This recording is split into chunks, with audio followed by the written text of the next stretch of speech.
the Winchesters was everything as usual.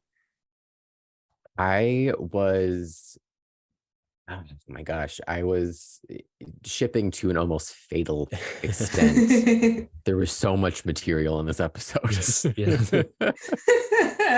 Right from the beginning, they really got us from the top of the episode. That motorcycle moment between the two was just like John and Mary are everything. And then the decision to like how they frame the shots where we're on their faces and then we're peeking through like the parts of the bike, and the fact that she led him on thinking that she didn't know how to do it just so she could see how he would tell her how to fix the bike was like the most adorable thing.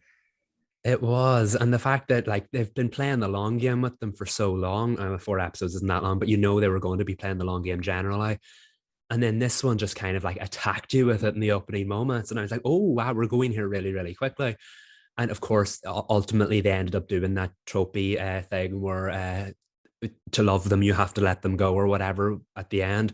But they really made us think in the first couple of moments of the episode. And like you said, the way the scene was shot, the way they were looking at each other, the subtle just performances of them were, they said something, but you knew they were really saying something else. Just the subtext in that scene was glorious. And that reeled me in better than any like supernatural zombie or whatever they were up against. That was a great opening.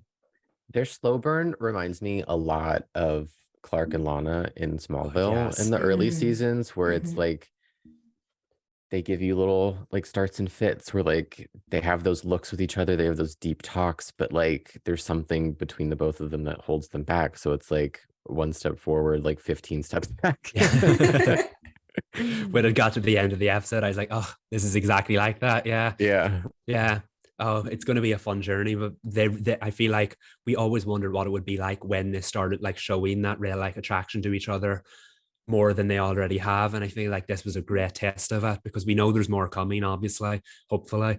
But yeah, oh my goodness.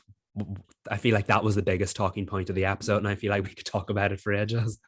It's true because I mean, there's so many layers to the way that they were unraveling like their feelings in this. They're so scared and pining really, really hard. Where even Millie's like, so I like her. I know you like her. Are we going to say something to her instead of looking through my mirror at her? like the window right there, where he's just looking through the looking glass at her, which was lovely too. The Mary asking Ada about her own relationship that wasn't necessarily a good idea, but that she went with anyway. With Ali, the Jinn, like that was there were a lot of revelations actually in this episode. Did not expect to find out that Ada has a son, let alone a grown son. Who's half monster. Yes. I know. That was like, I was like, oh, backstory. Great. Right. And I was like, oh, son. Oh, half monster. Oh. And that's the thing. That's what I loved about this episode in particular. It was one of my favorites now so far, is that it very much was like, okay, we're getting into the John and Mary off it. And then it became such an Ada-centric episode. And now they tied the two of the stories together really nicely because we knew John had that kind of like affection for Mary. But the fact that then Mary had that conversation with Ada, and then Mary had that moment in the car where she was like, Ada was our age when she and Ali fell in love. And John just looked at it and was like, and then she had that realization, like she let too much out and quickly moved on. Is again, subtext glorious. But it was really nice to see Ada get the spotlight, because I have said that while they very much are like a core group of 5, it's specifically focused on like the team of 4, the 4 that always go out in the field, whereas Ada always had her own separate arc. It was really nice to finally see her get pulled into the main story this week. And I really like what we learned about her. There's clearly a lot more there that we've yet to learn. But yeah, it was really nice to spend more time with Ada. And I want to talk about, what? I don't know if we're going into the same area here, Sabrina, but I wanted to talk about a line that we talked about in our group chat during the episode, which is when they're all in that warehouse and they're talking about Tony, her son, and John says, it doesn't matter who they are, or I'm paraphrasing, if it's a monster, we hunt it. And we kind of we were all like, John, sweetie. Yeah. Oh, look, so you had the sweetie attached to it. I was straight up beefing. I was like, because I was like, you cannot just, she's in basically tears, like trying to hold it Yeah. together, having this part of her life exposed in this way. Because Ada's she's vulnerable by choice, right? This was not a decision that she made. This was like, this is what happened with my son, and now I have to deal with it. And it's the first time that she's really open with this group. And John is immediately like, hard-faced soldier, like it don't matter who it is. And I was like, John, you can't just say that to a mom who hasn't seen her son in forever, who really thinks that he might have killed somebody. Like you, and it's like, it's hypocritical because that would not, like, because that's not your loved one, it's easy to say that. If it was your loved one, we would not be like, if someone stepped to you that way, John would have like went off the handle if someone said that about his mom. But Ada swallows it. Yeah, and that's why I thought that was going to become part of the plot of the episode, because John is such a sweetheart. Yeah, whereas Mary is such like a badass, a hardcore, and like broke right through her. You could see she got slightly teary-eyed and immediately went over to comfort Ada. And John was just like, we have to kill him, and walked off. I was like, what? I thought it was going to go he somewhere. Didn't say kill. He just no, said but you know what I hunt. mean. He definitely he had that kind of like approach that it was like, on the mission, this is something we have to deal with. And I know John's had that kind of like concern over whether he's a good hunter or not, so maybe he was rushing in, but then he really came through for Mary in the end of the episode, so maybe that was him learning his lesson. I thought that was going to be more of a story point, considering it was such an out of character moment for him. Yeah, I thought he was gonna learn the lesson and like talk with Ada, or like learn that just speak, there's a gray area in what they do. I guess they learned that there is a gray area. But yeah, I tried to rewatch that scene and try to be like, okay, why was he saying this? I tried to understand it, and I'm not defending him at all, but it's very it is kind of out of character, but it is in character, I think, for him to be super in the moment and like confident, like he has his marching orders and he's going to follow them. And I think that, Sabrina, to your point, he has that soldier mentality where like he's gonna do it, like he has his order and he's gonna follow through with it. But yeah, I wish they had that moment of John kind of, I mean, this wasn't a huge moment in the episode, I don't think. I think it's just something we caught on to. And we were like, hold on, wait. But yeah, I wish they would have circled back to that for him to have a bigger revelation regarding Ada's son. It all went back to his feelings with Mary. Like he had to go through Mary's trauma with her, and that's another thing that I was kind of thinking about a lot in this episode. We're 5 episodes in, and again, there's life or death stakes for the 2 main characters, and I think that's super important to world build for the show. But I don't think it's sustainable for episodes to continue to like, oh, is John or Mary going to die? They have to save each other. But I do think it's really important for the first season of the show to establish that kind of bond through the life or death scenarios. Whereas I'm sure in Supernatural, as the series went on, they had that foundation of being put in life or death situations, and they can do other things and grow around that, if that makes any sense. Definitely. And no, I see where you're going with that, because generally most episodes, bar was at the 4th or whatever, had one of them needing to save the other. Episode 2, it was Mary needed to save John. Episode 3, it was John needed to save Mary. And now here we are again, John needed to save Mary. So yes, I do think that's maybe why the other ones were more standout. The pilot, obviously, they all had to save each other, and the 4th episode was when John confronted his trauma when he was partnered with Carlos, which was very much different than the typical dynamic of the show. But I know what you mean. It's been great. It's been great roping us into that and making us see that and how these characters all respond to trauma. But it can get very, I don't want to say samey, but it can be the same kind of stakes over and over again if they don't do something different. And I feel now that we finally introduced the main threat as someone they are aware of, we might finally start getting more story-centric episodes rather than episodic episodes, if that makes sense. Yeah, and it feels like, not that we don't learn a lot about the both of them when they have their own scenes, but it seems like healing tends to happen, when they're separate, or like expansions on the healing. It's just interesting. I've loved all of their conversations together, but I've really appreciated their conversations with the other characters, like John's with Carlos, and Mary's with Lata about her cousin, Mhm. and then in this episode with Ada, the vulnerability that they're showing about their feelings with other people that they're not trying to, that they don't have to hide in the way they seem to somewhat be hiding from each other until there are high stakes and they have to acknowledge certain things.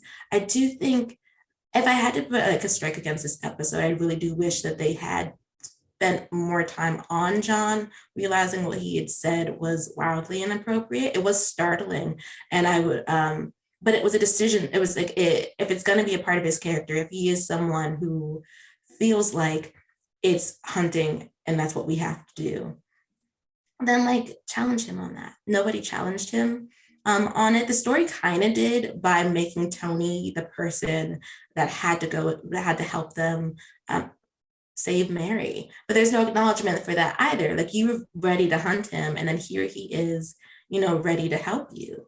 Because he didn't kill anybody. And he is a young man who's been on the run, thinking that his mom believes him to really be a monster. Like not just that like he's half monster because that's his species, part of his species, I guess you would say.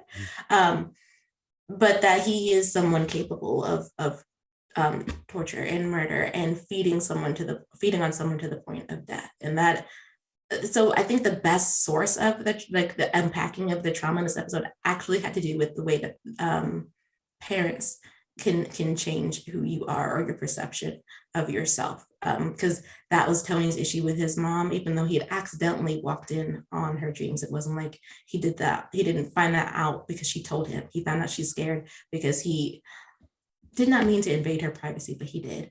And then you have Mary's parents who were very intentional about the ways they made her scared of the world. Mhm. I thought that was probably the most complex and mature part of the episode because, of course, I like it when the two storylines juxtapose each other and everything going on with Ada then was like almost kind of like it was compared to then what was going on with Mary as well, because she didn't have a choice in this world. Like the life she had seen for herself, if any 5-year-old can see life or many versions of life ahead of themselves, all of those doors closed the minute she was told about what the world was really like, what monsters existed. And the scene that really struck me was when you saw the little Mary in the bed with the stick or with the knife, worried about what was behind the closed door, and the way she compared that to John about how his parents told him that the monsters under the bed wasn't real and that her parents told her they were, and that it was their job to stop them. No 5-year-old should have to hear that. And you got to learn. I think Mary's really coming into her own as a really like multi-layered character. She very much started off as this like badass who knew what she wanted out of life and knew how to get out of this life when she dealt with that. But you can see everything that all of the pieces that went into play in concocting that character. And that's why I find I love John, but I feel like so far she's been balanced as the more interesting of the characters. And I'm really intrigued to see how she grows throughout the season, because every time you dig into her past, you can't help but feel for her and want to know more. And by the end of that storyline, she had a new she was more open Mhm. to being with John. Like after he saved her, she like clenched his hand and then she shows up in his garage with the motorcycle and he's like, "Oh, it's for you to leave." And she's disappointed. Eh, it seems like she was, I mean, I don't know how she was feeling in that moment or like what she thought for her future. It seemed like she wanted one with him and then he was like, "I want you to like live your bliss and that's not here." um so I guess that means he's planning to do this for the rest of his life, which we know that he ends up doing that. I don't it was a bittersweet moment in the slow burn, definitely. For sure. And there's like a meta to it too, because Henry's bike that Millie got for him and then he left. He didn't take it with him. So like for John to give Mary his father's bike so that she can live, like you said, her bliss, that is incredibly romantic, but tragically romantic Mhm. because he was closing the door on something he clearly wants. There's also Betty's around in the background. He did pop by to see her to inquire about something. I will say, I'm gonna be honest, I tuned out of that scene just a bit because I don't really know what she's supposed to be doing. The way these two use people. Oh my goodness. Yeah, it was a lot. I bet he's gonna be around though. I'm hoping that she's more than um John's ex-fiance who he pops in for information on, brings her a sandwich, smiles, flirts a bit, and then gets in the car with Mary where they have awkward flirting themselves and then they just drive off. I'm like, is Betty gonna become like your Millie in a way if you don't end up with Mary? We know that he ends up with Mary, but he doesn't know that yet. So I just want more from Miss Betty if she's going to be here. Mm-hmm. Yeah, right now she's giving either X who eventually gets scorned or X who becomes the best friend and then dies at the end of the first season. I don't want to say that. I've been burned by these shows too many times, but I feel like that character could do more, and I don't want her to become a convenient plot device that they just rely on whenever John needs help from the authorities. Like, I know in Nancy Drew, she can just swan into the police station and get the information she needs because she's Nancy Drew. And I know the Winchesters can't exactly do that, because when they said, oh, we're going to find out information from the cops, I was like, but how are you going to find out information from the cops? And then they had this, it worked this time, but I don't want it to become a crutch that they keep using, if you know what I mean. Mhm. One more thing before we move on to the next show, because we have a lot more to talk about. There was a moment between John and Mary. I don't know at what point in the episode is, but they were in the car and she like hit him. And it felt like an improv moment between the two of them. It felt very real and genuine. And I wanted to mention that because I just remembered. Yes, because and then his reply is, you get one a day. Yeah. One a day. As is very, very cute. The way that they built their relationship is it has both depth and lightheartedness to it, as well as a source of comfort for them. And that's going to continue, but it is curious to find out. Well, actually, no, it's going to be intense again because the next episode is him, I guess, transforming into a werewolf. So Yeah, I don't think we have a minute of peace. no. No.